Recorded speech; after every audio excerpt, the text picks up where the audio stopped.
ચાલો વિડીયોની શરૂઆત કરી કે તો આ ભાઈ આવ્યા, મમ્મી વિડીયોની શરૂઆત નથી કરવી, મને પાઉંભાજી બનાવી દે, મને પાઉંભાજી ખાવી છે.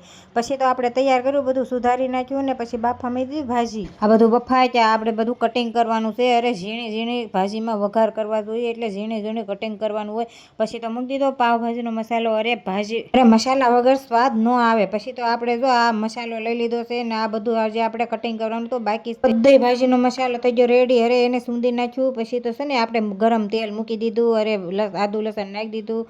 અરે પછી હાર કાંદા કાંઈ બાકી હોય પછી કાંદા નાખી પછી તો વઘારી નાખ્યા બધા મસાલા. અરે મસાલા હોય તો ભાજી મસ્ત થાય. મને તો જોઈને મોઢામાં પાણી આવી ગયું. પછી છે ને આપણે આ બધા મસાલા તૈયાર કર્યા હતા એને બરોબર વઘાર્યો. અરે પછી મસાલો નાખવાનું ભૂલાઈ ગયું. અરે આખું પડીકું ઠલવી દીધું તો ભાજી સારી થાય. પછી તો આપણી ભાજી થઈ ગઈ રેડી. પછી તો આપણી ભાજી થઈ ગઈ લાલ સોળ. અરે એવી હોય તો જ મજા આવે. પછી તો છે ને આ બધું તૈયાર કર્યું. અરે વિડીયો ગમે તો હવે લાઈક કરજો, શેર કરજો, સબસ્ક્રાઈબ કરવાનું ભૂલતા નહીં. જય માતાજી, બાય બાય.